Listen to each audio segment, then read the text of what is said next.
నమస్కారం స్వామి. నమస్తే. శుభం. మనం మాట్లాడుకునే చర్చల్లో ఒక ప్రధానమైన విషయం, ఒకటి ఆసక్తికరమైన విషయం నేను గమనించా. ఈ భూమండలం మీద మహాభారత కాలంలో 6 లక్షల వరి విత్తనాలు ఉన్నాయని పాలేకర్ గారు చెప్పారు. కొన్ని గ్రంథాల్లో కూడా ఉన్నాయి. అవి మీరు ఒక మాట అన్నారు, ఏ ప్రాంతంలో ఎవరు పుట్టారో ఆ ప్రాంతం వాళ్ళు అది తినాలి అని. ఇది పాలేకర్ గారు కూడా చెప్పారు. కాకపోతే కొన్ని రకాల విత్తనాలు మనం అంతరించిపోయినాయి, మన దగ్గర ఉన్నవి పాతకాలం విత్తనాలు, అక్కుళ్ళు అనేవి, అలాంటివి కొన్ని కాకిరెక్కలు, కృష్ణ కాటుకులు అనేవి మన ఆంధ్రప్రదేశ్ ప్రాంతాల్లో ఒకప్పుడు ఉన్నవి. ఒక 70-80 ఏళ్ళ క్రితం చూసుకుంటే ఎవరికి సంతానం లేమితో బాధపడ్డ వాళ్ళు కానీ ఆ రోజుల్లో, లేకపోతే కోతలు కోసి పిల్లని బయటికి తీయటం కానీ గర్భిణీలకి జరగలేదు ఆ రోజుల్లో. ఇప్పుడు ఈ సమస్య రావటానికి ఇలాంటి దేశీయ విత్తనాలు మన దగ్గర పుట్టి పెరిగినవి అంతరించిపోవటానికి అది ప్రధానమైన కారణం అని ఈ క్రమంలో హైబ్రిడ్ విత్తనాలు సైంటిస్టులు తయారు చేశారు. కాబట్టి ఇప్పుడు మనకి ఏ ప్రాణికి కోతలు కోస్తే ఇట్లా ఒక ఆవుకు కానీ ఒక పక్షికి కానీ, మనిషికి మాత్రమే అది జరుగుతుంది. ఇది ఎలా అభివృద్ధి, ఇది డెవలప్మెంట్ కింద ఎలా చూపిస్తున్నారు? ఇప్పుడు భారతదేశంలో ఉన్నటువంటి సాయిల్స్ అంటే భూమి యొక్క, నేల యొక్క శక్తి అనేక ప్రాంతాల్లో అనేక రకాలుగా శక్తి కేంద్రాలుగా ఉత్పన్నమై ఉన్నాయి. ప్రపంచంలో ఉన్నటువంటి ఈ భూమండలం మీద ఉన్నటువంటి అనేక దేశాల్లో ఉన్నటువంటి సాయిల్స్ అన్నీ కలిపి ఒక్కొక్క దేశంలో ఒక్కొక్క రకమైనటువంటి సాయిల్ ఉంటే, ప్రపంచ దేశాల్లో ఉన్నటువంటి అన్ని రకాల సాయిల్స్ ఒక భారతదేశంలోనే ఉన్నాయి. అందుకు ప్రాంతాన్ని బట్టి అది డివిజన్ చేయబడింది అనమాట. అందుకే భరత మాత అంటారు. ఇంకే దేశాన్ని తల్లి అనరు. తల్లి ఎంతమంది బిడ్డలనైనా ఉత్పన్నం చేయగలదు. అలాగే ఈ భూమి అనేటటువంటి ఒక గోళానికి సైంటిస్టులు చెప్పినట్టు దానికి ఆరిజిన్ ఏదైనా ఉంటే, అంటే మూలకమైనటువంటి శక్తి కేంద్రం ఏదైనా ఉంటే అది భారతదేశం. ఎందుచేత అంటే అన్ని రకాలైనటువంటి సాయిల్స్, అన్ని రకాలైనటువంటి జలవనరులు, అన్ని రకాలైనటువంటి వాతావరణాలు, ముఖ్యంగా ఇక ఏ దేశానికి లేనటువంటి ఋతుక్రమం అనేది ఈ భూమికి ఉన్నది. భారతదేశానికే మాత్రం ఉంది. మిగతా అమెరికా కానీ మిగతా దేశాలు ఏవేటికి లేదు. అవన్నీ భౌతిక సంపన్న దేశాలేమో కానీ భారతదేశం ఆధ్యాత్మిక సంపన్న దేశం. అంటే ఒక స్త్రీకి క్రమం తప్పకుండా వెళితే ఆ స్త్రీ మీరు అడిగిన ప్రశ్నకి సమాధానం అవుతుంది. ఋతుక్రమం సరిగ్గా సైకిల్ 29 నుంచి 30 రోజుల్లో సైకిల్ వచ్చేసింది అనుకోండి, ఎంతమంది బిడ్డలను కన్నా సునాయాసంగా కంటుంది. ఈ ఆపరేషన్లు, ఈ సిజేరియన్స్ ఇవన్నీ ఎందుకు వస్తున్నాయని అడుగుతున్నారు కదా. అవునండి. ముందు ఋతుక్రమం సరిగా లేదు. అండ్ దానికి ఆహారపు అలవాట్లు, ఋతుక్రమం దానికి లింక్ చేయబోతున్నాను. మీరు ఇప్పుడు ఈ భూమి అనేటటువంటిది భూమాత అంటే స్త్రీతో పోల్చు. భూమాత సంతానమే ఇప్పుడు ఈ స్త్రీ సంతానం కానీ పురుషులు కానీ ఆ భూమి నుంచి ఉత్పత్తి అయినటువంటి ప్రోడక్టే కదా మనం కూడా. కాబట్టి భూమాతకి ఈ మాతకి సంబంధం ఉన్నది. భూమాతలో సైకిల్ సరిగ్గా లేకపోతే, అంటే భూమాతకి ఋతుక్రమం సరిగ్గా లేకపోతే, ఈ ఋతుక్రమం సరిగా లేనటువంటి పంట పెంట అవుతుంది. భూమాతకు అనేటటువంటి సంతానం ఏదైతే ఉందో అదే మీరు చెప్పేటువంటి ఈ పంటలన్నీ కూడా. భూమాతకు ఋతుక్రమం ఏమిటి? సైకిల్ సరిగా ఉండాలి. అంటే చూడండి, 3 కాలాలు, వసంత ఋతువు, అది కోకిల కుయ్యాలి. కోకిల కూత వినపడుతుంది కదా. కోకిల కూత it's a sound treatment. ultrasound treatment to the వా entire nature. It gives that it soothes each and every molecule and improves the energy in each and every molecule in this universe. కోకిల కోత ఆగిపోయింది అంటే మాలిక్యూల్స్లో development ఆగిపోతుంది. అలాగే శబ్ద స్పర్శ రూప రస గంధాదులని ప్రకృతి యొక్క గుణాలు. ఈ గుణాలు ఐదింటిని కూడా సైకిల్లో స్టిమ్యులేట్ చేసుకుంటూ తీసుకొస్తాయి ప్రకృతి. అందుకు వసంత ఋతువు మొదలైన తర్వాత కోకిల గానం మొదలవుతుంది. ఎంత స్వీట్గా ఉంటుంది చూడండి. తెలంగాణలో నెమలి కోతలు వినపడుతుంటాయి. తెలంగాణం వేరు, తెలుగు గానం వేరు, అలాగే రాయల గానం వేరు. ఇలాగా ఆయా ప్రదేశాల్లో ఆయా శబ్దాన్ని ఇంపోజ్ చేయడం అనేది ఇది సైంటిస్టులు తెలుసుకోవడానికి 1000 సంవత్సరాలు పట్టచ్చు. ఇది సైంటిస్ట్ మాట. సైంటిస్ట్ ఎంత లోతైన పరిశీలన, మూలాల్లోకి వెళ్ళి పరిశీలన చేస్తాడు ప్రతి విషయాన్ని. ఈ ప్రకృతి అన్నిటిలోనూ ఎవరి పాత్ర వాళ్ళకు ఉన్నది. మనం అనుకుంటున్నాం మొక్కలన్నీ కొట్టేసి చదును చేసి ఇల్లు కట్టేస్తుంది, అడవులన్నీ తీసేసి పంట పొలాలు చేసేస్తుంది. అడవి తీస్తే పండేది పంట కాదు, పెంట. అడవి అనేది సహజసిద్ధమైనటువంటి పంట. అందుకు అడవి అనగానే అది పిచ్చి మొక్క అనుకోకండి, అవన్నీ ఔషధులు. ఈ ఔషధులకి పైన ఉన్నటువంటి గ్రహాలకి కనెక్షన్ ఉంటుంది. పైన ఉన్నటువంటి గ్రహం, ఒక గ్రహం యొక్క శక్తి ఒక ఔషధిగా మారుతుంది. ఔషధాలకి గ్రహణానికి గ్రహాలకి లింక్ ఉంది. ఈ ఈ ఇక్కడ ఉన్నటువంటి పిచ్చి మొక్కలో అక్కడ ఉన్నటువంటి ఎనర్జీ స్టోర్ అవుతుంది. ఈ స్టోరు మళ్ళీ దానికి లింక్ అవుతుంది. ఇది ఒక సైకిల్ అవ్వడానికి ఒక యాంటీనాలా పనిచేస్తుంది. అప్పుడు ప్రకృతిలో సైకిల్ అనేది సరవుతుంది. మీరు అడవులను డిస్టర్బ్ చేసిన, ఎలకలను పూర్తిగా చంపేసిన, దోమలను పూర్తిగా చంపేసిన, చీమలను చంపేసిన, పాములను చంపేసిన ప్రకృతి సమతుల్యం దెబ్బతింటుంది. అలాగని పాములు పెంచేయండి, ఎలకలను పెంచేయండి, దోమలు పెంచేయండి అని చెప్పట్లా. మీరు దాన్ని చంపకుండా ఉంటే ఎంత ఉండాలో అంత బ్యాలెన్స్లో ఉంటాయి. పాము తింటాక ముంగేసి ఉంటుంది. నేచురల్, అది ఎకలాజికల్ బ్యాలెన్సింగ్ అనేది ఒకదానికొకటి ఎప్పుడూ ఉంటుంది.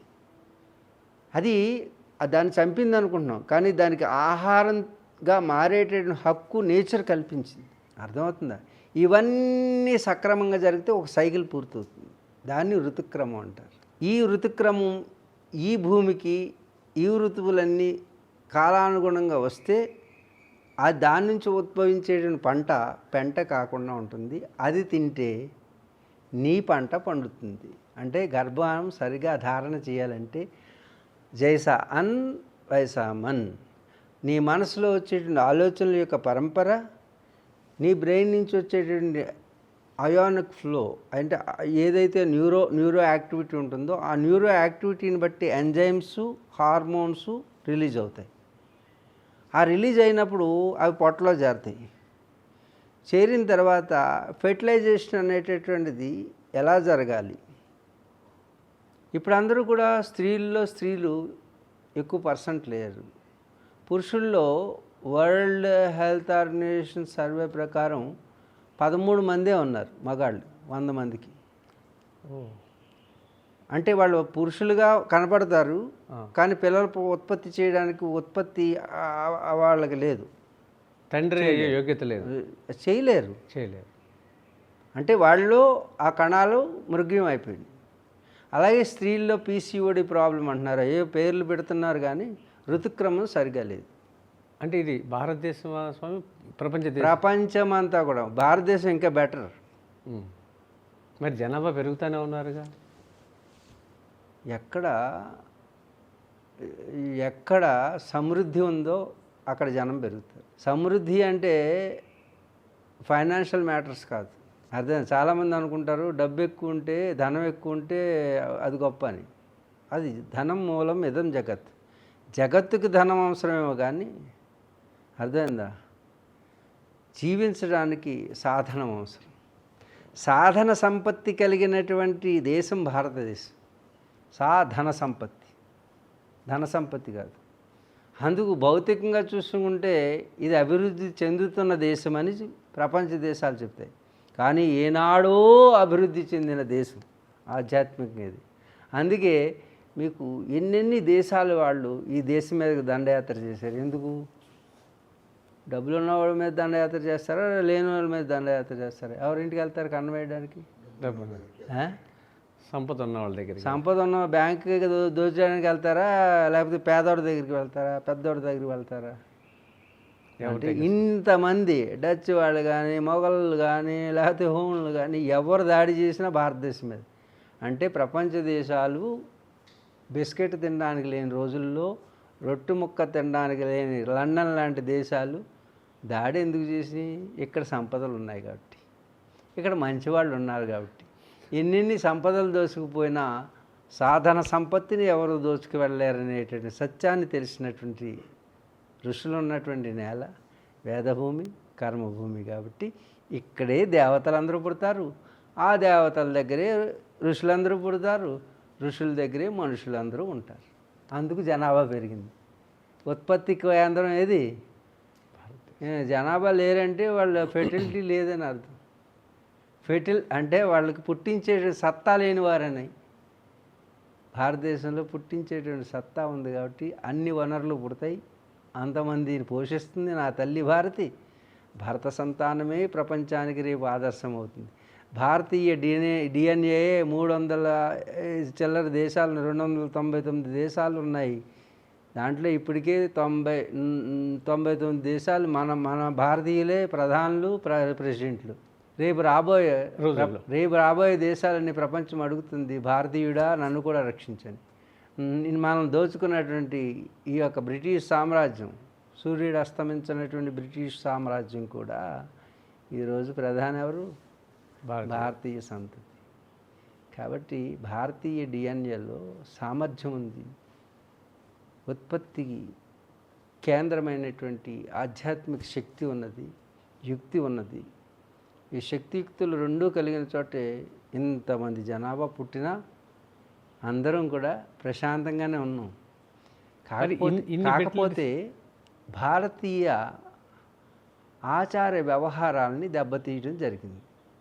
మన పంటల్ని పెంటలు చేశారు, మన వంటల్ని పెంటలు చేశారు, వంటకాలను మార్చారు, పంటకాలని మార్చారు.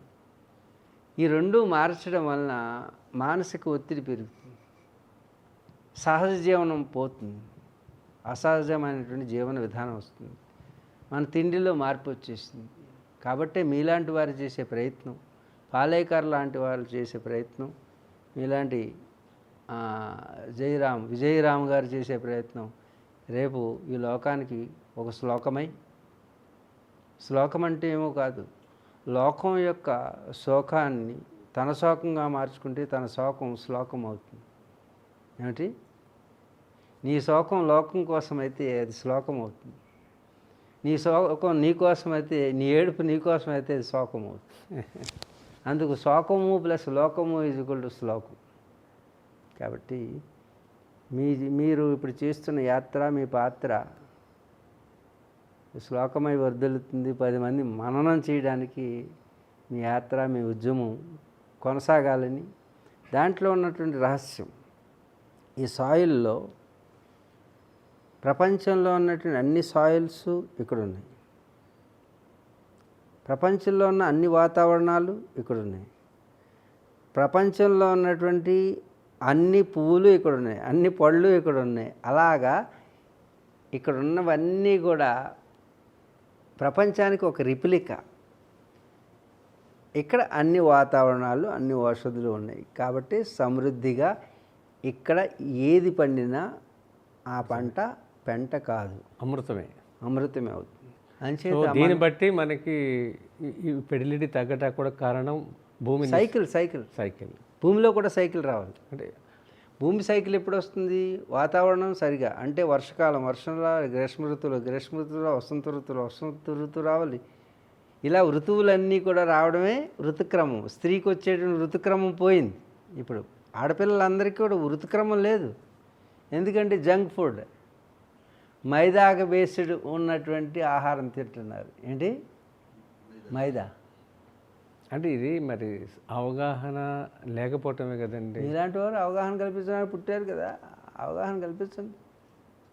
తప్పకుండా విజయం జరుగుతుంది.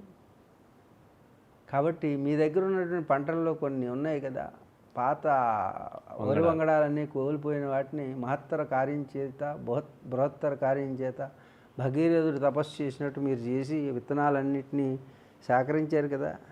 ఇది ధార్మికమైనటువంటి జీవనం మీరు చేస్తున్నారు. మీరు చేసే ధర్మం 10 మందికి ఉపయోగపడుతుంది. మళ్ళీ ఇంకొక చిన్న ప్రశ్న స్వామి. 1 ఎకరం భూమి, దాంట్లో సగభాగం నల్ల బియ్యం, సగభాగం ఎర్ర బియ్యం ఈ సంవత్సరం పండించా. వచ్చే సంవత్సరం అదే భూమిలో తెల్ల బియ్యం, నల్ల బియ్యం ముందేసిన చోట ఎర్ర బియ్యం వేసి, ఎర్ర బియ్యం ఉన్న చోట నల్ల బియ్యం మార్చి వేశాను. కానీ అదే భూమిలో మళ్ళీ దాని రంగు అది కోల్పోకుండా మళ్ళీ అది ఇక్కడ పుట్టింది. అంటే ఎరుపులో పుట్టింది, నలుపులోనే పుట్టింది. ఎరుపు ముందు వేశాను అనుకుందాం, నలుపు తర్వాత వేసాం. వచ్చే సంవత్సరం నలుపు ముందు వేసా, ఎరుపు వెనక వేసా. కానీ దేని గుణాలు దానికి, దేని యొక్క వర్ణం దానికి వచ్చేసింది. పాలేకర్ గారు ఇప్పుడు మీరు కూడా అన్నారు కదా ఒక మాట, ఇది ఎక్కడ పుట్టాలో అక్కడ పుట్టితేనే దాంట్లో గుణాలు ఉంటాయి అనే దాంట్లో. మరి మాపిళ్ళే సాంబ అనేది 500-600 కిలోమీటర్ల దూరం తమిళనాడులో ఉన్న వెరైటీని తెలంగాణలో పండించినప్పుడు ఈ ఫలితాలు 99% ఫలితాలు వచ్చినాయి. 2 తినకూడదు తినాలి అనే విషయం మీద ఇది తిన్నారు, ఫలితాలు వచ్చినాయి. అంటే పదే ఒక మాట చెప్పేది పాలేకర్ గారు, భూమి అన్నపూర్ణేశ్వరి. ఏది కావాలో అది ఆ విత్తనములో ఉంది గుణం, దాన్ని ట్రేస్ చేస్తుంది అంటాడు ఆయన. విత్తనములు దాంట్లో కాపరు, ఐరన్ ఉంది, దీంట్లో యాంటీ ఆక్సిడెంట్స్ ఉన్నాయి, B6 B12 ఉన్నాయి. అది ప్లేస్ మార్చినా దాన్నే ట్రేస్ చేస్తుంది. విత్తనం యొక్క గొప్పతనం అది అంటారు ఆయన. అంటే అప్పుడు నేల స్వభావం ఎక్కడున్నా వేయచ్చు కదా. అది నేల స్వభావం. ఇప్పుడు తల్లి ఉంది, తల్లిలో ఇప్పుడు సరోగసీ అనేది ప్రవేశపెట్టినా బిడ్డ పడుతుంది. ఇప్పుడు డిఎన్ఏతో సంబంధం లేకుండా ఎక్కడో ఉన్నటువంటి వేరే తల్లి గర్భంలో ఈ భార్యాభర్తలతోటి ఫెర్టిలైజ్ అయినటువంటి ఒక పిండాన్ని తీసుకుని వెళ్ళి ఇంకొక నేలలో పెడుతుంది. అది పోషించేటటువంటి గుణంలో కామన్. అది పోషణ పెంచడం అనేటువంటి గుణంలో కామన్. మీరన్నట్టుగా ఈ డిఎన్ఏలో ఏది ఉందో ఆ గుణాన్ని సత్వతమో రజో గుణాలని, గుణాలు 3 రకాలు, గుణత్రయం అంటారు.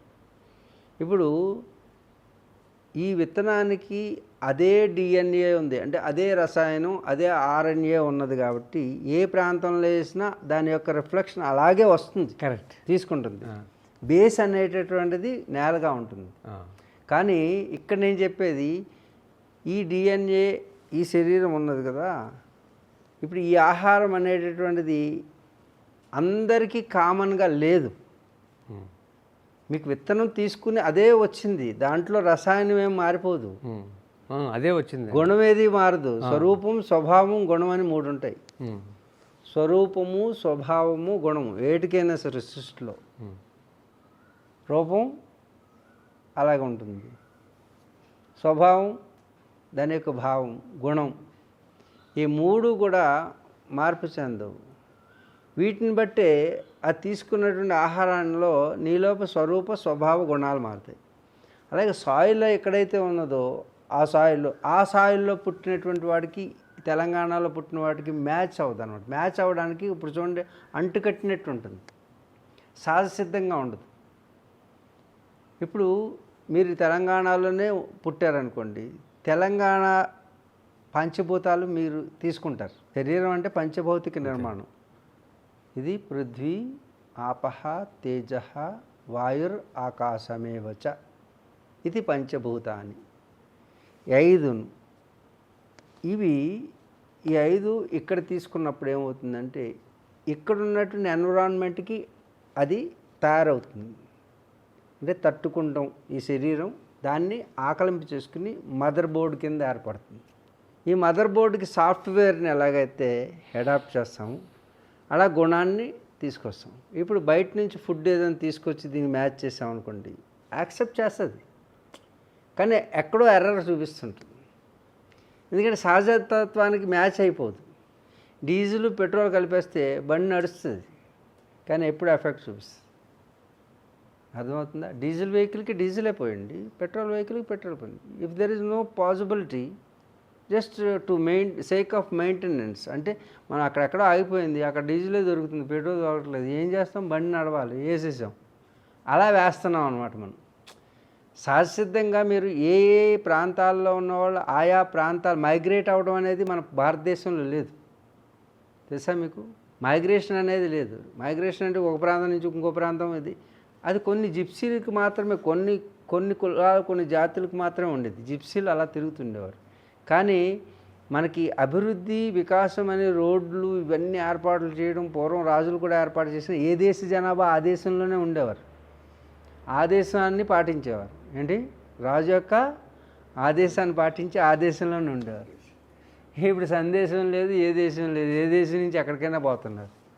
అందుకని ఆ దేశం, ఆ అలవాట్లు, ఆ సందేశాలు పోయినాయి. అందుకే శరీరం వ్యవస్థ అంతా కూడా అస్తవ్యస్తమై దేనికి రెస్పాండ్ అవ్వాలో అర్థం కావట్లేదు, దేనికి కట్టుబడి ఉండాలో అర్థం కావట్లేదు. మైగ్రేషన్ అనేటటువంటిది ఏదైతే ఉందో, అంటే ఓ ప్రాంతం నుంచి ఇంకో ప్రాంతం, పూర్వకాలం ఎందుకంటే వాళ్ళకి ఈ కార్లు లేకపోతే ఇవన్నీ డెవలప్ చేయలేక కాదు. ఇప్పుడు సైంటిస్టులు ఏదో డెవలప్ చేసేసాం, కాళ్ళతో నడిస్తే కార్లు ఎందుకు? పెట్టుబడి లేకుండా దేవుడిచ్చిన కాళ్ళను వదిలేసి కార్లతో నడవడం మొదలుపెట్టాం. అప్పుడు ఏమవుతుంది? సిస్టమ్ అంతా కూడా కొలాప్స్ అవుతుంది. అంటే పని చేసేటటువంటిది పని చేయకుండా పోతుంది. శరీరం అనేది ఒక వాహనం, శరీర మాధ్యం కలు ధర్మ సాధనం. ధర్మాన్ని సాధించడానికి మనకి ఇచ్చినటువంటి ఒక టూల్ ఇది. ఈ టూల్ని సుఖపెడుతున్నాం. సుఖపడడం వలన మనం అనుకుంటున్నాము ఏ పని చేయకుండా ఉంచడం వలన పని చేయింది అయిపోతుంది, పని చేయకుండా పోతుంది. పిల్లల్ని కనాల్సింది పిల్లల్ని కనదు, వంట చేయాల్సింది వంట చేయదు, పంట చేయాల్సింది పంట చేయట్లేదు. అంచేత ఈ అభివృద్ధి పేరుతో జరుగుతుంది. ఇది ఒక రకంగా వికాసమే వినాశం. ఏంటి? వికాసమే వినాశం. ఎంత వికాసం జరుగుతుందని చెప్తున్నారో, ఎంత విజ్ఞానం పెరుగుతుందో అంత జ్ఞానాన్ని అణిసివేసి అజ్ఞానాన్ని పెంచుతున్నాం, సోమరిపోతులను పెంచుతున్నాం, కంఫర్ట్స్ పెంచుతున్నాం, కానీ సుఖాన్ని పెంచుతున్నాం, కానీ సంతోషాన్ని ఇవ్వగలుగుతున్నామో లేదో తెలియదు. సంతోషాన్ని ఇవ్వగలుగుతున్నారేమో కానీ ఆనందాన్ని అందుకోలేకపోతున్నారు. అందుకే సుఖ సంతోషాలను ఇచ్చేది సైన్స్ అయితే, ఆనందాన్ని ఇచ్చేది సెయింట్స్ చెప్పింది వదిలేసాం, సైన్స్ చెప్పిందే అగ్రతాంబాలం ఇచ్చి నిలబెడుతున్నాం. మనం కూడా మాటల్లో కూడా ఈ స్వామీజీలు వీళ్ళందరూ సైన్స్తో కంపేర్ చేస్తున్నారు. Science is 0.1%. సైన్స్ అనేది అనంత విశ్వం అంతా కూడా చెప్పగలిగింది. కాబట్టి ఒక సెయింట్ ఇలా కూర్చుని ప్రపంచం కాదు కదా, ప్లానెట్స్ అన్నిటిలోకి వెళ్ళగలడు. సూర్యుడిలో హీలియం ఉందని కానీ, లేకపోతే మొన్న చంద్రయాన్లో ఏ ధ్రువం దగ్గరికి తీసుకెళ్ళారు?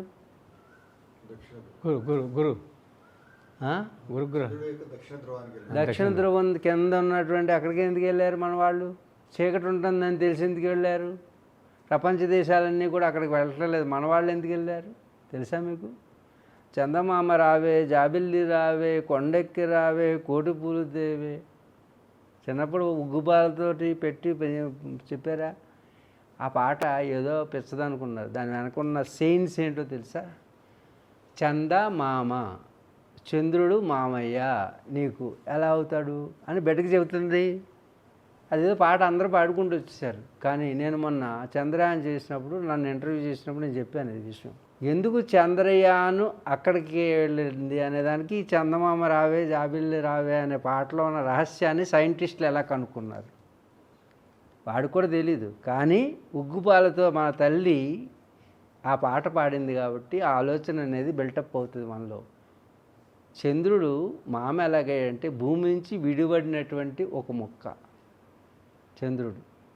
అర్థమవుతుందా? ఈ చంద్రుడు భూమి అనేది మనకు మాత అయితే తల్లి అయితే ఎలా తల్లి? మనకు జన్మనిచ్చింది కాబట్టి తల్లి. ఈ తల్లి నుంచి విడిపడినటువంటి తమ్ముడు ఎవరైతే ఉన్నాడో వాడు. కాబట్టి మీకు మామయ్యరా, వాడి పరాయోడు కాదు అని మన తల్లులు చెబుతూ వచ్చారు. చెబుతూ వస్తే ఈ గ్రహం మీద ఈ తల్లిని అక్కడి నుంచి విడిపడిపోయాడు. ఎవరు? తమ్ముడు.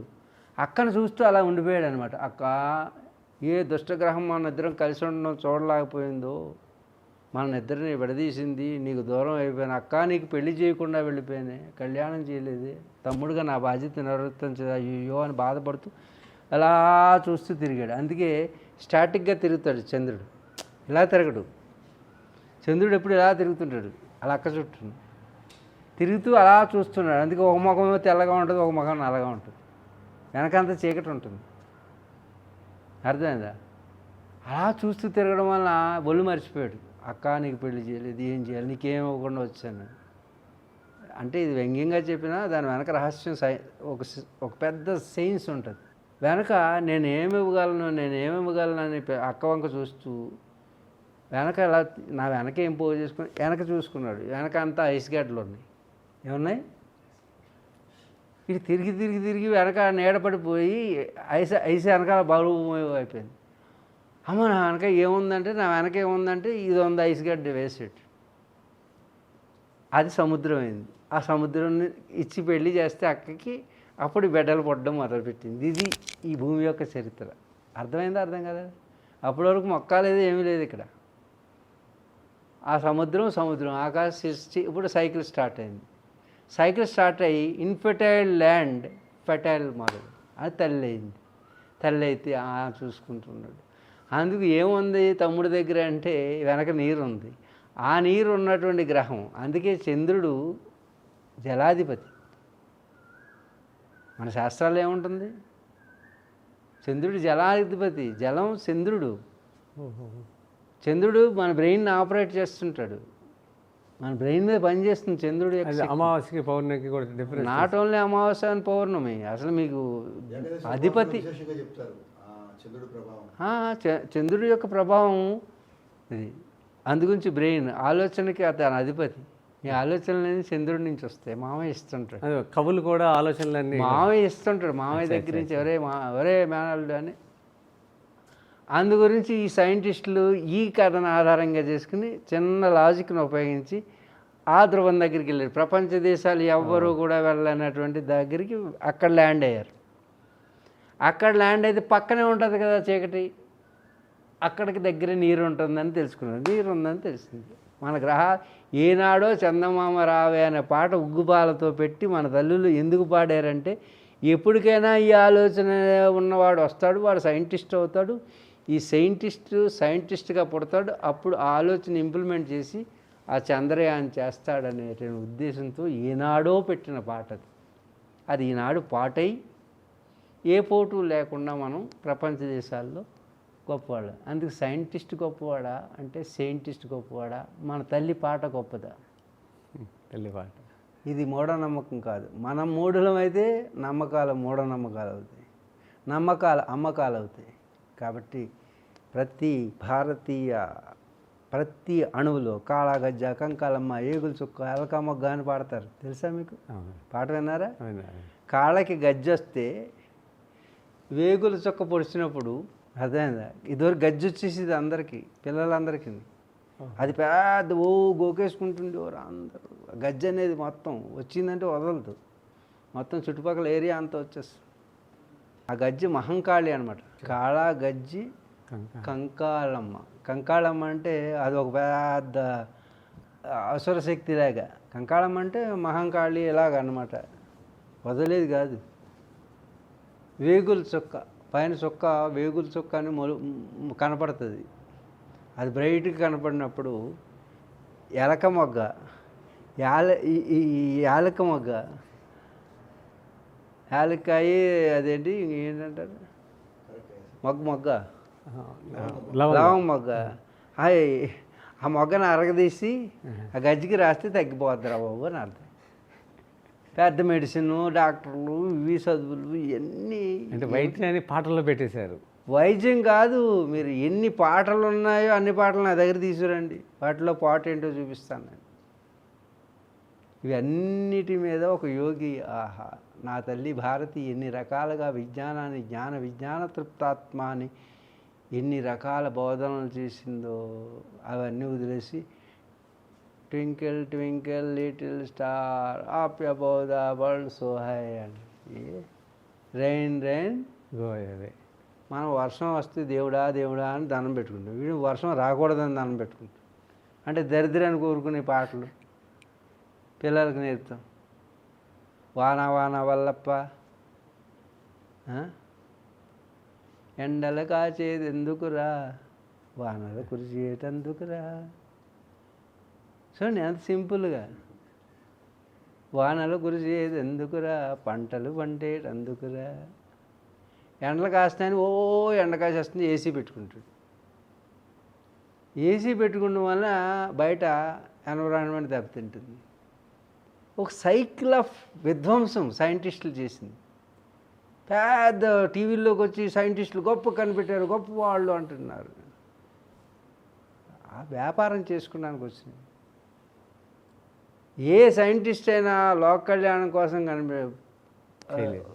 చేసింది ఏమీ లేదు. ఏ సైంటిస్ట్ అయినా ఈరోజు ఆన్ రికార్డు చెప్తున్నా, రమ్మండి కూర్చోమండి, ప్రతిదానికి పేటెంటు, వ్యాపారం. వ్యాపారం ఎప్పుడైతే మొదలైందో వ్యవహారం చెడిపోతుంది, వ్యవస్థకి నాశనం వినాశనం మొదలవుతుంది. కాబట్టి వికాసమే. ఫ్లైట్లో వెళ్ళొచ్చేస్తున్నాను నేను కూడా, కానీ ప్రవాహంలో తప్పదు, ఏం చేస్తాం. కాల ప్రవాహం ఇది.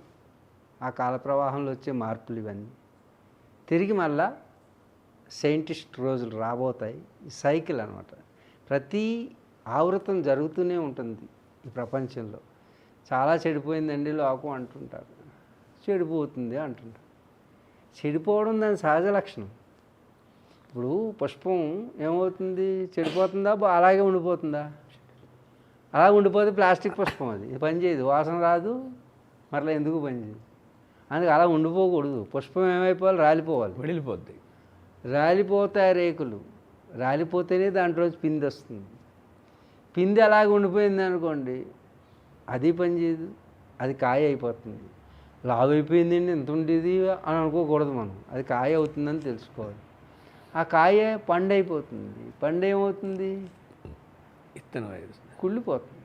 పండు ఏమవుతుంది, మీరు పాడైపోయిందండి పండు అన్నారనుకో, నేనేమంటాను, పండు పాడైందా, పండు పాడవలేదు, దాని లోపల నుంచి నూతన బీజ ఆవిర్భావం జరుగుతుంది. అంటే మహావృక్షం బయలుదేరుతుంది, అంకురం. మహావృక్షంకి ఆ బీజం బయలుదేరింది. కాబట్టి మీకు పాడైనట్టు కనపడేది నాకు పాడుపోయింది అన్నట్టు కనపడుతుంది, అంటే చెడిపోయింది అన్నట్టు కనపడుతుంది. మీకు చెడిపోయినట్టు కనపడేది నాకు చెడిపోతుంది అన్నట్టు కనపడుతుంది. కాబట్టి లోకం చెడిపోవట్లేదు, సహజమైన పరిణామ క్రమంలో ఉంది. దీనికి మీ ప్రయత్నం మీరు చేస్తున్నారు. తాత్కాలికమేది ఏదైనా సరే ఆ కాలంలో వారు సుఖంగా జీవించడానికి ఉపయోగపడేటువంటి పని మీలాంటి వారి చేత ధార్మికమైనటువంటి పనులు, కార్మికమైన పనులు చేస్తూ ఈ లోకాన్ని సంరక్షిస్తూ మీలాంటి వారు ఈ వరి వంగడాలు వీటిని సేకరించి పాలేకర్ లాంటి వాళ్ళు ఈ తాత్కాలికమైనటువంటి ఉపశమనము, అంటే ఈ కాలానికి సంబంధించి రక్షించడానికి మీరు వారధులుగా సారథులుగా పనిచేస్తారు. ఇప్పుడు ఉన్న ప్రస్తుత పరిస్థితిలో ఆధునిక విద్య, ఉద్యోగాలు, ఆర్థికపరమైన స్వేచ్ఛ ఆడవాళ్ళు కోరుకోవటం, తద్వారా ఆహారపు అలవాట్ల ద్వారా జరుగుతున్నప్పుడు పరిణామంలో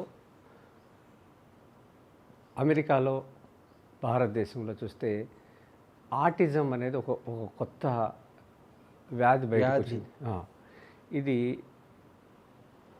కారణము గర్భం దాల్చినప్పుడు గర్భ సంస్కారాలకు సంబంధించినవి అమ్మమ్మ, తాత, నాయనమ్మ ఉన్నప్పుడు తగు చర్యలు, ఆహారపు అలవాట్లు కాలమాన ప్రకారం జరిగింది ఒకప్పుడు ఈ భూమి మీద. ఇప్పుడు వీళ్ళ సంఖ్య భారతదేశంలో 100కి 2 తయారవుతున్నారు అనేది మేము మా కార్యాలయానికి ఇదివరకు వ్యవసాయానికి సంబంధించిన మనుషులు వచ్చేవాళ్ళు, రైతులు తెలుసుకుందామని.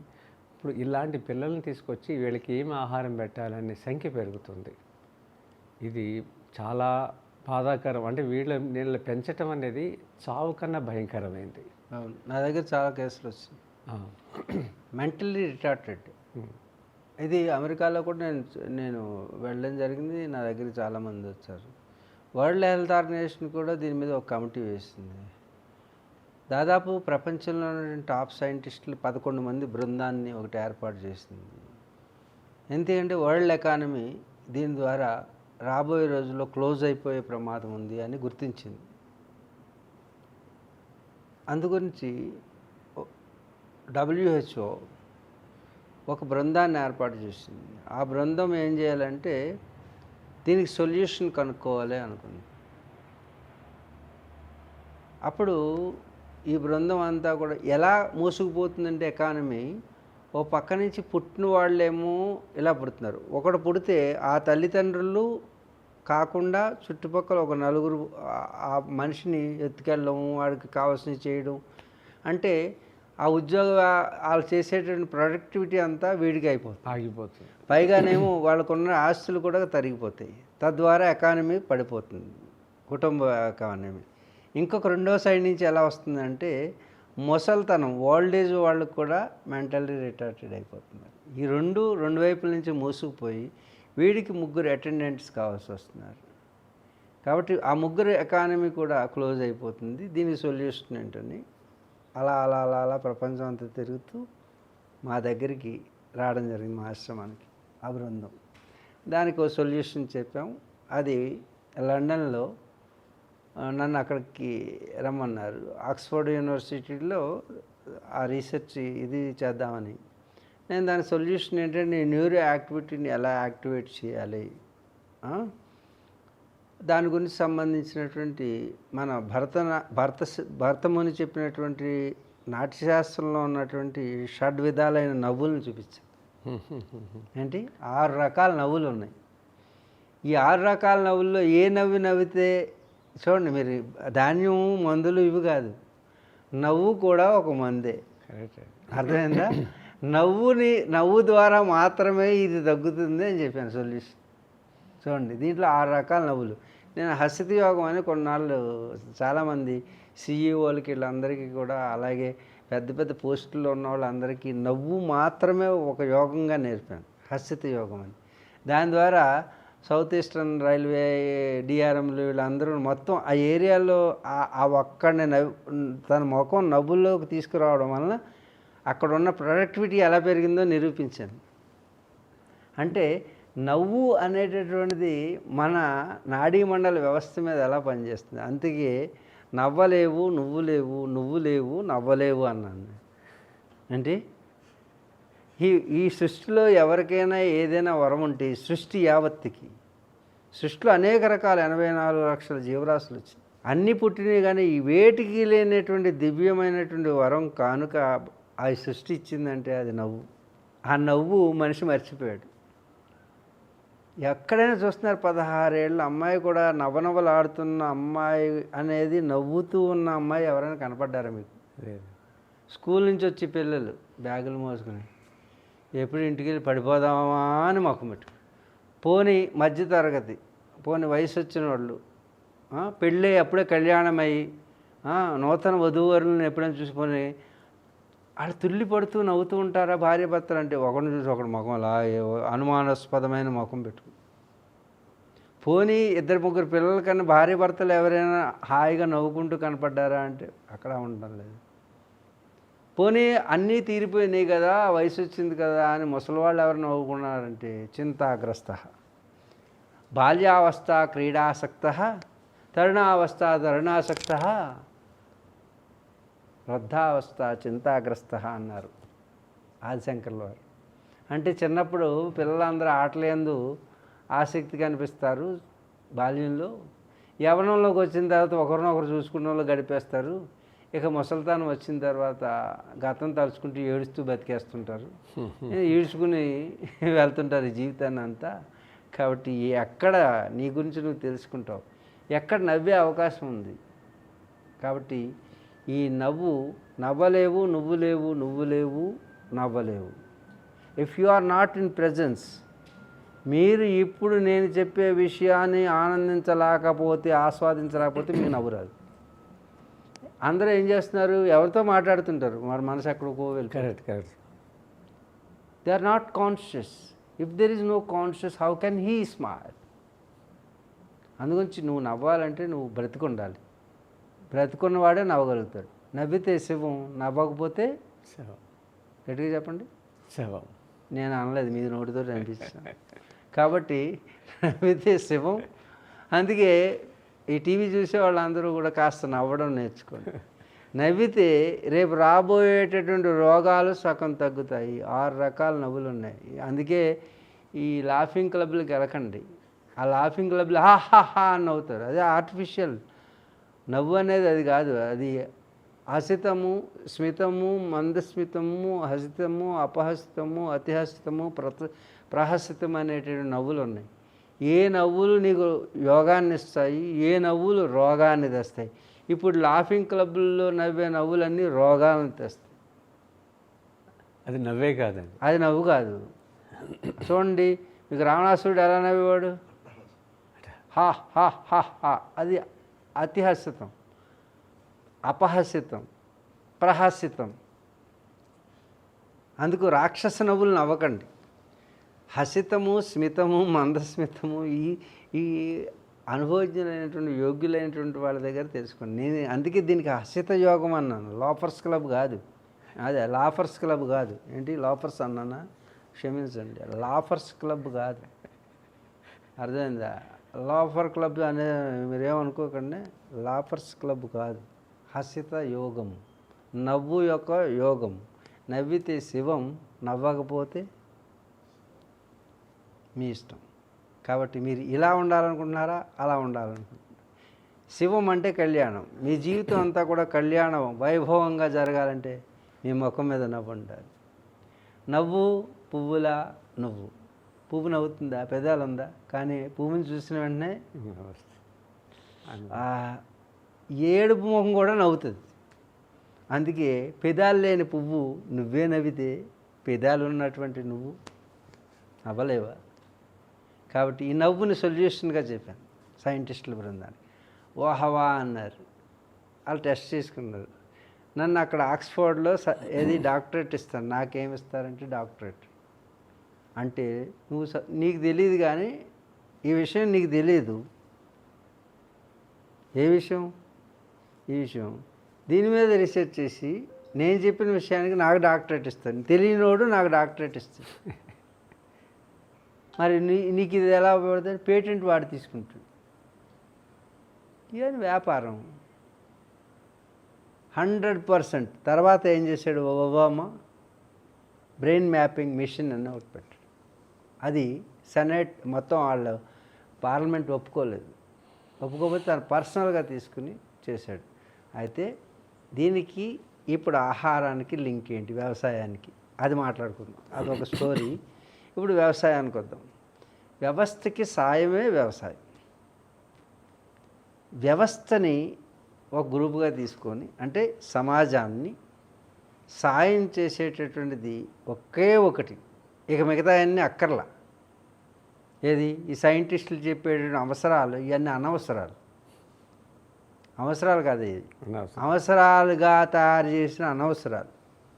మనిషికి అవసరం అంటూ ఉంటే గాలి, నీరు, అగ్ని, వాయువు. గాలి అంటే వాయువే. పంచభూతాలతో సంబంధం. పంచభూతాలతో సంబంధం లేకుండా పంచభూతాలు అయిపోతున్నారు. పంచభూతాలను వదిలేశారు. అన్ని డూప్లికేట్. నీరు కొనుక్కుంటున్నారు. నీరుని కొనుక్కుంటే వచ్చేది వ్యాపారం. అర్థమైందా? కాబట్టి నీరు భగవంతుడు ఫ్రీగా ఇచ్చాడు, ఉచితంగా ఇచ్చాడు. నేలని ఉచితంగా ఇచ్చాడు. అంటే మెతుకు నీ బతుకు. అర్థమైందా? నువ్వు బ్రతకాలంటే మెతుకు కావాలి. ఆ మెతుకు ఇవ్వాలంటే ఎవరిస్తారు? వ్యవసాయం. వ్యవస్థకి సాయం వ్యవసాయం. ఆ వ్యవసాయం చేసేటటువంటి వాడిని, నీకు అన్నం పెట్టేవాడికి నువ్వు కన్నం వేస్తున్నావు వ్యాపారం పేరుతో. అందుకే వినాశనానికి గురి అవుతుంది ఈ ప్రపంచం. తిన్నది అరగడంలా, అరిగితే గ్యాస్ పైనుంచి కింద నుంచి గ్యాస్ వచ్చేస్తుంది. కారణం ఏంటి? రైతును మర్చిపోవడం, నేలను మర్చిపోవడం, నేల విడిచి సాము చేయడం సమాజం. కాబట్టి వ్యవసాయాన్ని మర్చిపోతే ఉద్యోగం పేరుతో, ఉద్యోగం అంటే ఏంటంటే ఇంగ్లీష్లో సర్వీస్ కదా, సర్వీసేనా? సర్వీస్ అంటే ఏంటి? సేవ. సేవ చేసేవాడు సేవకుడు. సేవకుడు అంటే ఏంటి? బానిస. బానిస బ్రతుకుకి చదువుకుంటున్నారు మీరు. ఉద్యోగాలన్నీ బానిస బ్రతుకులే. ఆ బానిసగా జీవించడం వల్లనే టెన్షన్ వస్తుంది, అటెన్షన్ లేదు. కానీ భారతదేశం వ్యవసాయ ఆధారిత దేశము. వ్యవసాయం చేయడమే వ్యవస్థకి సాయమని ప్రపంచ దేశాలన్నిటికీ కూడా అన్నం పెట్టే దేశం అన్నపూర్ణ భారతదేశం. ఆ తల్లి భారతి అందరికీ క్షీరధారలు ఇచ్చి పెంచింది. ఎన్ని దేశాల వాళ్ళు వచ్చి ఇక్కడ అమ్మ క్షీరధారలు తాగి అన్నంగా మారిస్తే, క్షీరధారల్ని తెల్లటి అన్నంగా మార్చింది. ఆ తల్లి అన్నం తిని దీనికే కన్నం వేసి వెళ్ళిపోయినటువంటి వాడు అయినా క్షమించింది నా తల్లి భారతి. కాబట్టి నా తల్లి ఇచ్చినటువంటి క్షీరధారల యొక్క శక్తి, యుక్తి వ్యవసాయం. ఆ వ్యవస్థకి సాయం చేసే వ్యవసాయదారుణ్ణి కష్టపెడుతున్నాం ఈరోజు. తిరిగి భారతీయ యువత అంతా కూడా మన పూర్వ సాంప్రదాయమైనటువంటి వ్యవస్థకి సాయం చేయాలని యువత అంతా ఆనాటి యువతలాగా భూమిని నమ్ముకోండి, తల్లిని నమ్ముకోండి. తల్లి పాలను వదిలేసి ఫ్యాక్టరీ పాలను తాగేటువంటి బిడ్డ ఏ విధంగా పౌష్టికంగా ఉండడో అదేవిధంగా వ్యవసాయాన్ని వదిలి ఉద్యోగాల పేరుతో అనేక దేశాలకు వెళ్ళిపోతూ వలస వెళ్ళిపోతున్నట్టు యువత తిరిగి భారతీయుడిగా మారండి. భారతీయ వ్యవసాయ వ్యవస్థకి సాయం చేయండి. తిరిగి రైతులుగా మారండి. రైతు ఎలాంటి వాడంటే రౌతు లాంటివాడు. సమాజం అనే గుర్రానికి రౌతు ఎంత ముఖ్యమో వ్యవస్థకి సాయం చేయడానికి రైతు అంతే ముఖ్యం. రైతు సరిగా లేకపోతే మెతుకు కరువు అవుతుంది, ఈ వ్యవస్థకి బ్రతికే కరువు అవుతుంది. కాబట్టి మా విజయరామ్ చేస్తున్న ప్రయత్నం విజయోస్తు అని దీవిస్తూ ప్రతి ఒక్క యువత కూడా బానిస బ్రతుకులు వదిలేసి విద్యావంతులు కండి. విద్య అంటే ఏమిటి? కుమ్మరి కుండలు చేయడం విద్య, కమ్మరి నాగలి చేయడం విద్య, కంసాలి బంగారపు బంగారాన్ని వస్తువుగా మార్చడం గొప్ప. అలాగే సాలి చెట్టులోంచి వచ్చిన పత్తిని తీసి పత్తిని ఏకుగా మార్చి, ఏకును ఒడుకుగా మార్చి, కండిగా మార్చి, రాట్నం తిప్పి వస్త్రాన్నిగా తయారు చేసేటువంటి మహానుభావులు వాళ్ళు ఈరోజు చిన్నతనంగా భావిస్తున్నారు. ఒక వస్త్రాన్ని తయారు చేయడం బ్రహ్మ విద్య, ఒక నాగల్ని దుక్కుదున్నే నాగల్ని తయారు బ్రహ్మ విద్య. చదువుకుంటే తయారు చేయలేరు నాన్న నాగలి. పిహెచ్డీలు చేసిన వాళ్ళు నాగలు తయారు చేయలేరు, వస్త్రాన్ని నేయలేరు, క్రాఫ్ట్ వేయలేరు. చదువు కొంటం అనేది మానేయండి. విద్యలు ఇవన్నీ కమ్మరి కుమ్మరి కంసాలి ప్రతిదీ విద్య. చమార్ చండాళ్ళు అంటున్నారు చూసారు, చమార్ అగ్రకులంలో పుట్టినటువంటి బ్రాహ్మణులతో సమానం. కాబట్టి కుల వ్యవస్థ అనేది కుల వ్యవస్థ కాదు. ఆ కుల వ్యవస్థ అనేటటువంటిది నీలో ఉన్నటువంటి స్కిల్ ఏదైతే ఉందో అది కిల్ అయిపోకుండా సామర్థ్యాన్ని పెంచి వ్యవస్థకి సాయం చేసేటువంటి కులవృత్తులన్నింటిలోకి రండి. అందరూ కూడా భారతీయ యువత బానిసగా బ్రతకండి, ఖుద్దార్ స్వతంత్రుడిగా బ్రతకండి. అప్పుడే గాంధీజీ కలగన్న గ్రామ స్వాతంత్రం వస్తుంది. చూడండి, వారు చేసినటువంటి ఉద్యమం ఈరోజు ప్రపంచమంతా కూడా వెళ్ళబోతుంది.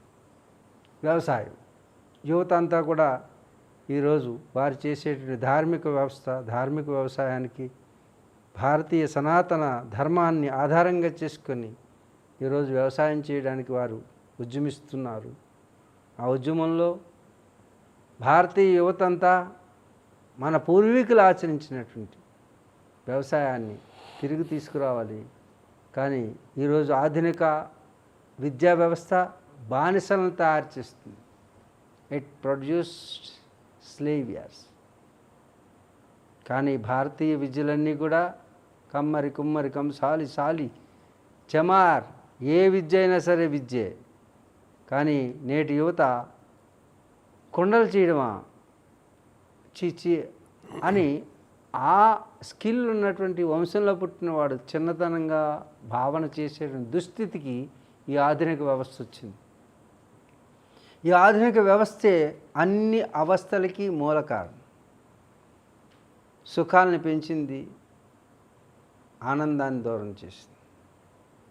ప్రతి వ్యవసాయాత్మిక బుద్ధి ఏకేచ కురునందన. భగవద్గీతలో పరమాత్మ చెప్తాడు, వ్యవసాయం చేసేవాడికి వ్యవసాయం చేయడం ఏందే దృష్టి ఉంటుంది. పంట వస్తుందా, పోతుందా, ఎన్నిసార్లు పోయినా దున్నుతూనే ఉంటాడు. ఇది కార్యదక్షకుడి యొక్క లక్షణాన్ని మీలో పెంచేటటువంటి యువత వ్యవసాయమే చేస్తుంది. కష్టాన్ని సుఖాన్ని కూడా సమానంగా చూసేటటువంటి సమత్వం యోగ ఉచ్యతే అనే సనాతన ధర్మాన్ని నీకు నేర్పుతుంది వ్యవసాయం. అందుకే ఇది విద్య.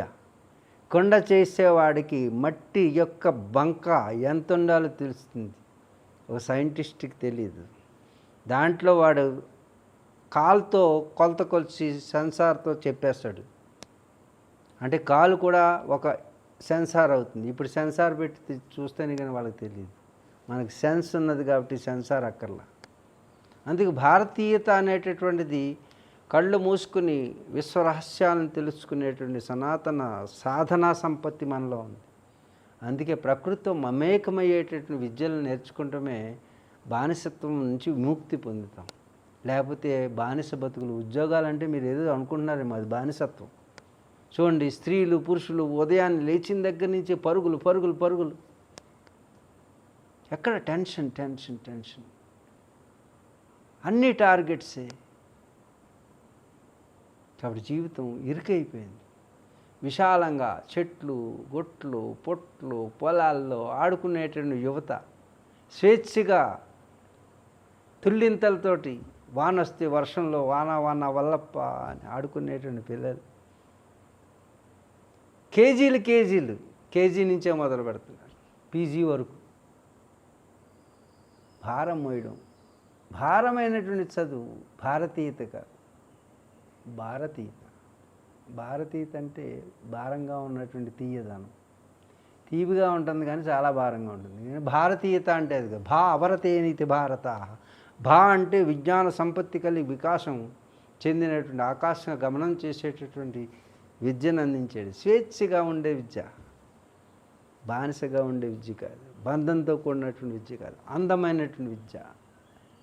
అందుకే విద్యావంతుడి కండి భారతీయులారా. మనది మన సాంప్రదాయం. భారతీయత అంటే విద్యా వినయ సంపన్ని, బ్రాహ్మణవు గవిహస్తిని, సునిచైవ స్వపాకైచ పండిత సమదర్శన అంటుంది భగవద్గీత. కాబట్టి మనం గొప్ప బ్రాహ్మణుడైనా, అక్కడ చండాళ్ళైనా, లేకపోతే గవి అంటే ఆవైనా, శునకం అంటే కుక్కైనా, జంతువుల్లో గొప్పది ఆవు, నీచమైనది శునకం. మనుషుల్లో గొప్ప అగ్రకులం అనేటువంటి బ్రాహ్మణుడు, నీచ జాతి అని అనుకునేటటువంటి, నీచ జాతి కాదు, కింద అధమ జాతి. అధమ జాతి అంటే ప్రథమ జాతి అన్నారు. అధమ జాతి అంటే తక్కువగా అంచనా వేసుకోకుండా, అధమ జాతి అంటే ప్రథమ జాతి. ఇక్కడ చమారు లేకపోతే అక్కడ బ్రాహ్మణుడు ఆ స్థానంలో నిలబడాడు, ఇక్కడ కాళ్ళు లేకపోతే ఇక్కడ శిరస్సు నిలబడదు. అందుకే మూలమైనటువంటిది ఏదైనా ఉంటే ఆ యొక్క చండాలుడే ప్రథమ నమస్కారం చేయాలి ఈ జాతి యావత్తు. చండాళ్ళు లేకపోతే ఈ సమాజం చండాలం అయిపోతుంది. చండాలమైనటువంటిది అంతా తీసుకుని తాను భరిస్తూ ఈ చండాలం ఈ లోకంలో ఈ వ్యవస్థలో ఉండకుండా చేసేవాడు చండాలుడు. అంతేగాని చండాలుడు అంటే అంటరానివాడని కాదు.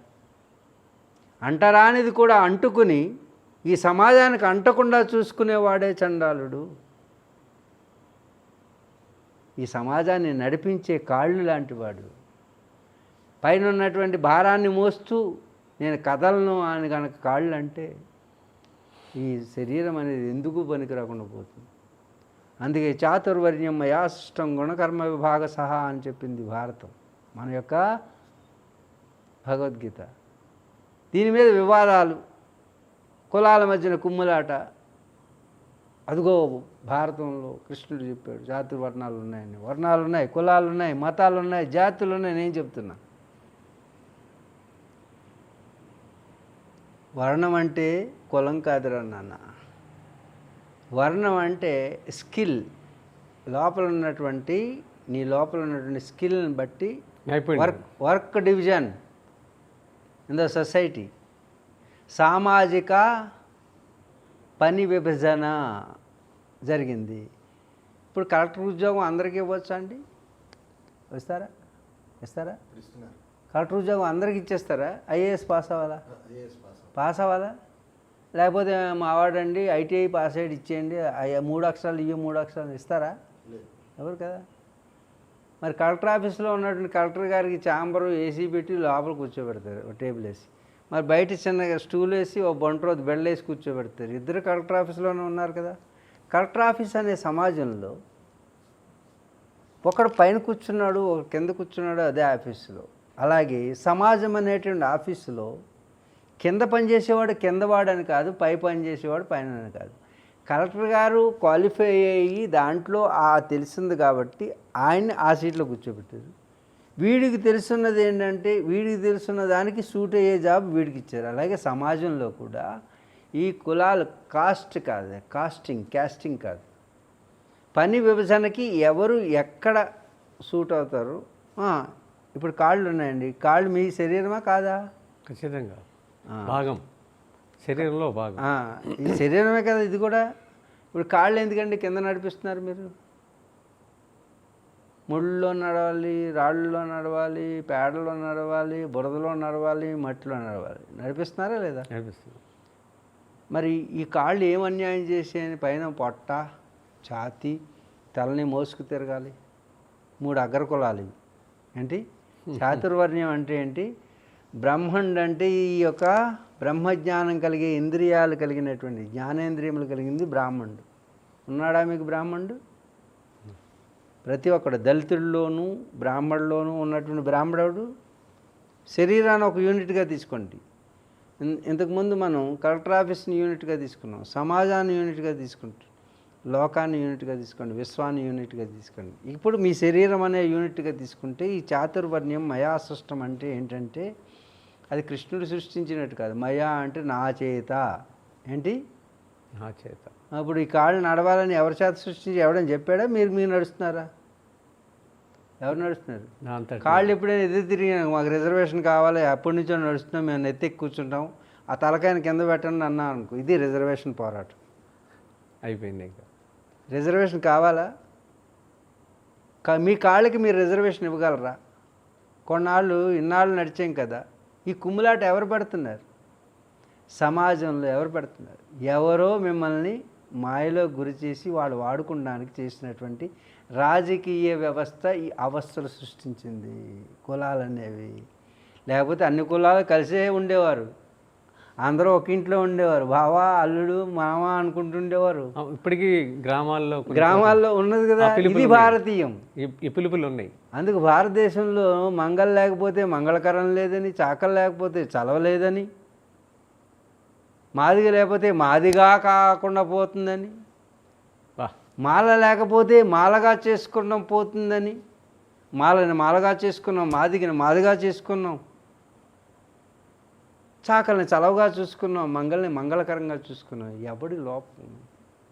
రాజకీయ నాటకం ఇది. రాజకీయ నాయకులు రాజకీయ వ్యవస్థ సృష్టించినటువంటి అపోహలు మాత్రమే. కాబట్టి మంగళకరంగా ఉండండి, చాకలు చలవగా ఉండండి, సమాజానికి చలవ. అగ్రకులాలు కూడా ఉగ్రకులాలైనవి. అంటరాని వాళ్ళని చేస్తుంది. అందుకే ఏది అంటరానిదో అది తిరగబడుతుంది. కాబట్టి నీ కాళ్ళు అంటరానివైతే నేను గురువు నేను ముందుగా పాదాలు చూపిస్తా. ఎంత పెద్దవాడు వచ్చినా, దేశాన్ని వెళ్ళే రాజు వచ్చినా, మహారాజు వచ్చినా నేను చూపించేది నా పాదాలు. ఎక్కడ నమస్కారం చేస్తారు? గురువులు ఎవరికి నమస్కారం నేర్పారు? ఇది భారతీయ సంస్కారం. ఎవరికి నేర్పారు? సమాజంలో ఉన్నటువంటి అట్టడుగు జాతి అయినటువంటి దళితులకు నా నమస్కారం. దళితులనే పదం లేదు. ఎవరైతే ఈ సమాజాన్ని మోస్తున్నారు, ఈ భారాన్ని మోస్తున్నారు, ఆ పైన ఉన్నటువంటి వాళ్ళకి భారం తగ్గిస్తున్నారు. అల్పులు ఈ తల, ఈ కళ్ళు, ఈ ముక్కు ఇవి పెద్దగా భరించలేవు భారాన్ని. అందుకు వాళ్ళని జాగ్రత్తగా చూసుకుంటున్నాయి ఈ కాళ్ళు. కాబట్టి సమాజం అనేటువంటి దళితులు అనేటువంటి వాళ్ళు ఈ సమాజాన్ని రక్షకులు. వాళ్ళకి నమస్కారం. తొలి నమస్కారం ఉదయాన్నే లేచి దళిత సమాజానికి నమస్కారం చేసుకునే సంస్కారం భారతీయులు. ఆనాడు దళితులు తిరగబడరు, కానీ తిరగబడి అగ్రకులాలను అణచివేయడానికి కారణం అగ్రకులాలు ఉగ్రకులాలుగా మారడం వల్ల. కాబట్టి ఈ కాళ్ళని, ఈ తల అణచివేసిందనుకో, బుద్ధి లేని తల కోయడం మొదలుపెట్టిందనుకో, నడక ఆగిపోతుంది సమాజానికి. కాబట్టి దళిత కులాలు నీచ భాగాల నుంచి పుట్టినాయి అనే మాట వాడుతున్నారు, కానీ అధోభాగాల నుంచి పుట్టినాయి. అధోభాగం అంటే ఇందాక చెప్పాను, అధమ భాగం అంటే ప్రథమ భాగం అని. ఈ శరీరాన్ని నడిపించేది ప్రథమ భాగం శరీరమే, ఈ కాళ్ళే. కాబట్టి కాళ్ళకి నమస్కారం పెట్టిస్తాం మేము. ఇది భారతీయ సంస్కారం. ముఖానికి నమస్కారం పెట్టరు. అందుకే సమాజంలో బ్రాహ్మడికి నమస్కారం పెట్టాము, కానీ గురువులు ఏం చేస్తున్నారు? అరే ఈ తలకు కాదు నమస్కారం, ఐడెంటిఫై చేసేది కాళ్ళని ముందు ఐడెంటిఫై.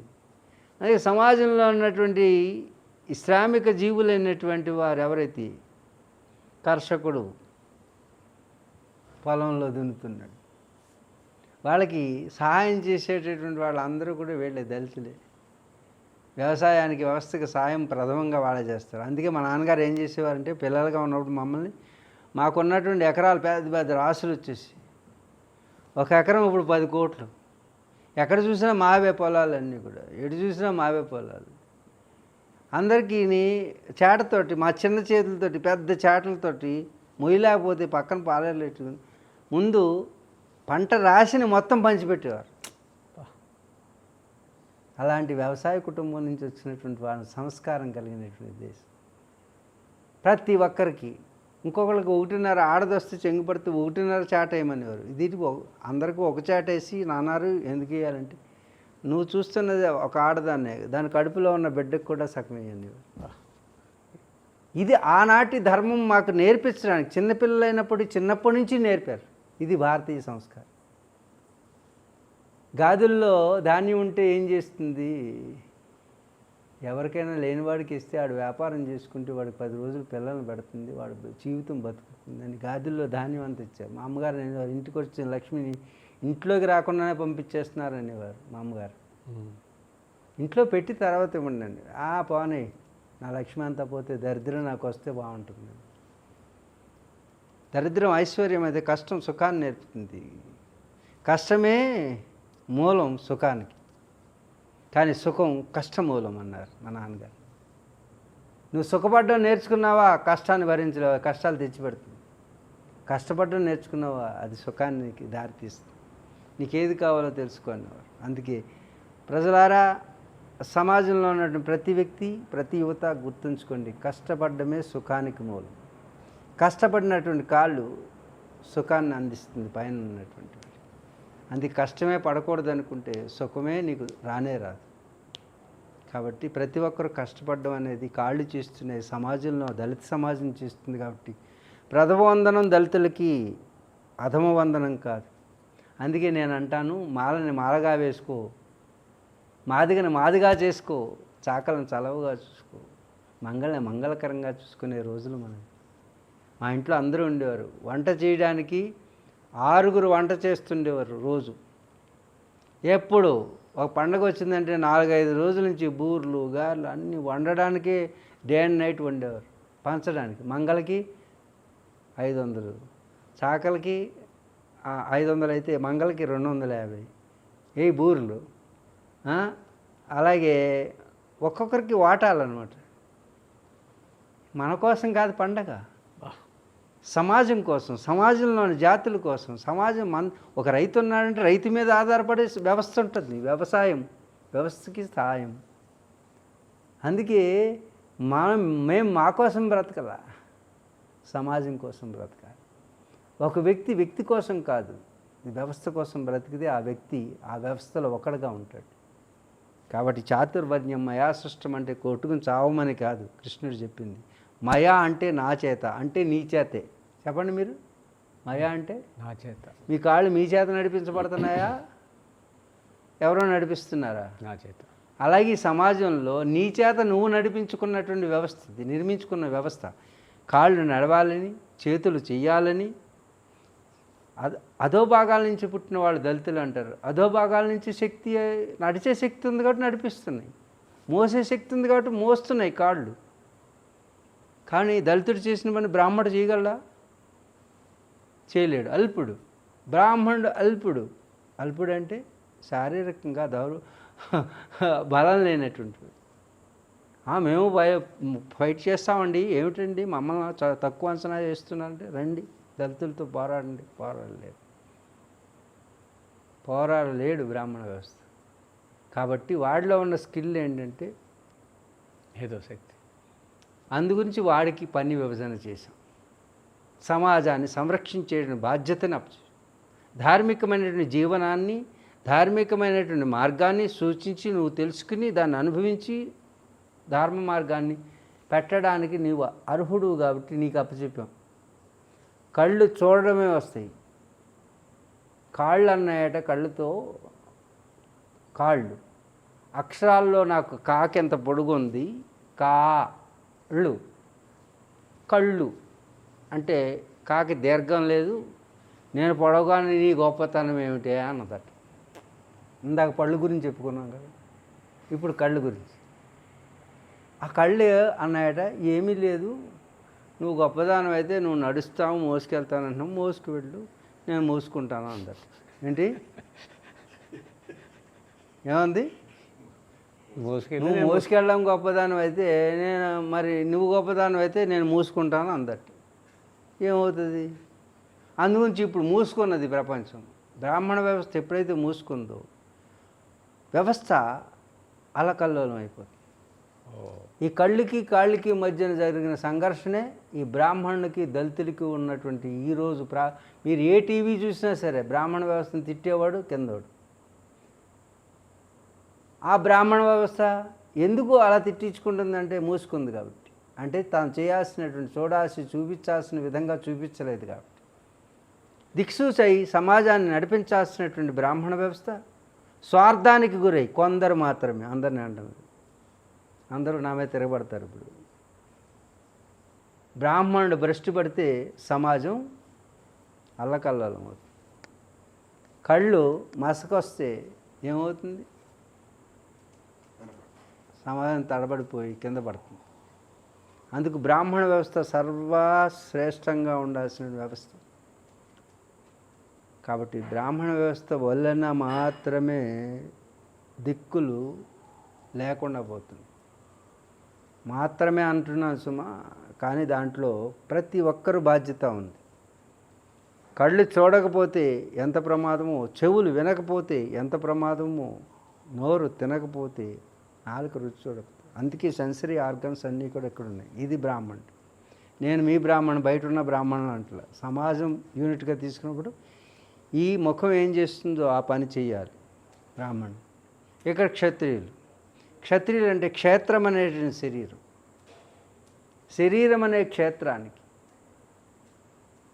బాహువుల్లో ఉండే బలమే ఈ క్షేత్రాన్ని రక్షిస్తుంది.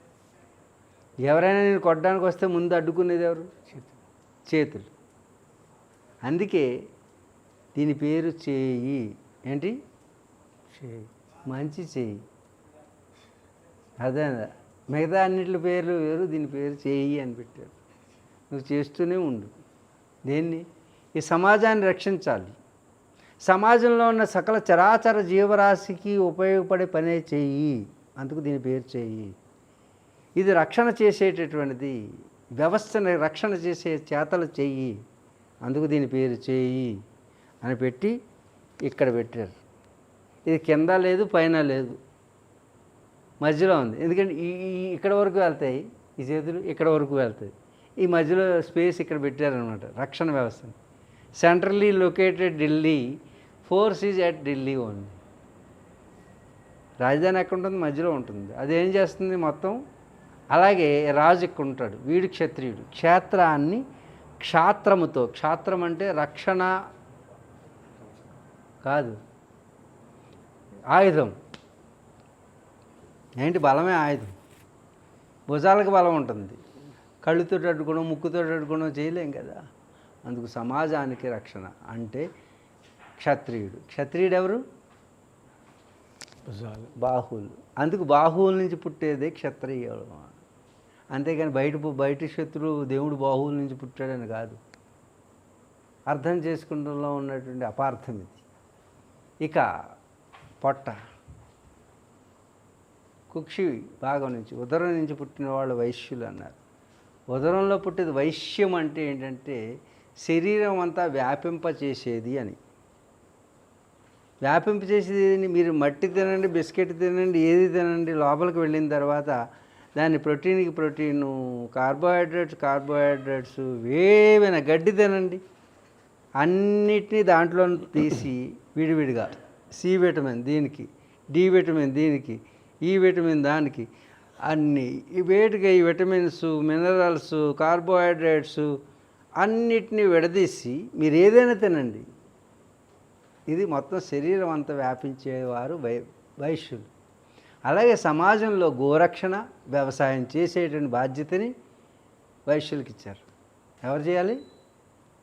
గో సంరక్షణ, వ్యవసాయం.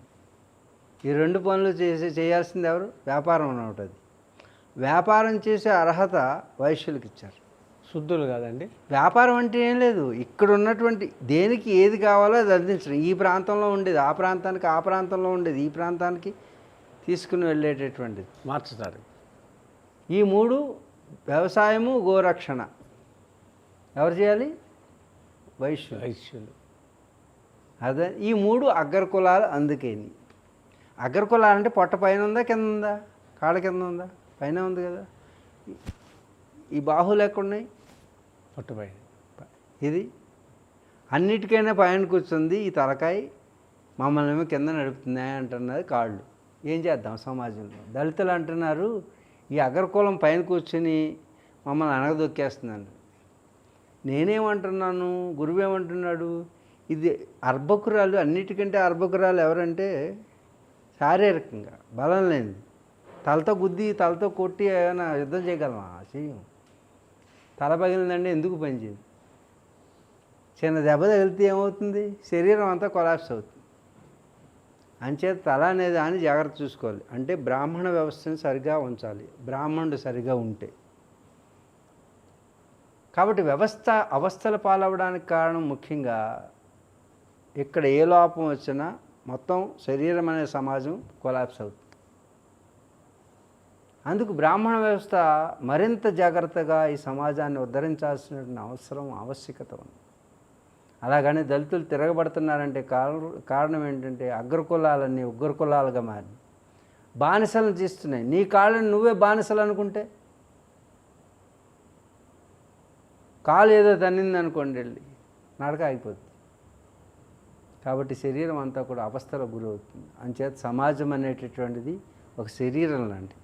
దాంట్లో దళితులు అధములు కాదు, ప్రథములు. నడిపించేటువంటి సమాజం అనే శరీరాన్ని నడిపించడంలో ముఖ్య పాత్ర.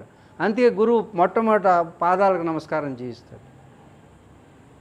అలాగే సమాజంలోకి ఉన్నటువంటి దళితులు కూడా ఎప్పుడైతే గుర్తిస్తారో అప్పుడు వ్యవస్థకు సాయం అనేటువంటి కంప్లీట్ వ్యవసాయ చక్రం రన్ అవుతుంది.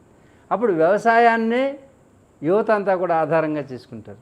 ఈ చాతుర్వర్ణ వ్యవస్థ ఎప్పుడైతే సైకిల్ అంటే ఋతుక్రమం పోయిందో, అంటే చక్రం పోయిందో, మొత్తం వ్యవస్థలన్నీ అవస్థలు గురైనాయి, కులవృత్తులన్నీ పాడైపోయినాయి, ఉద్యోగమే ప్రధానంగా అయిపోయింది.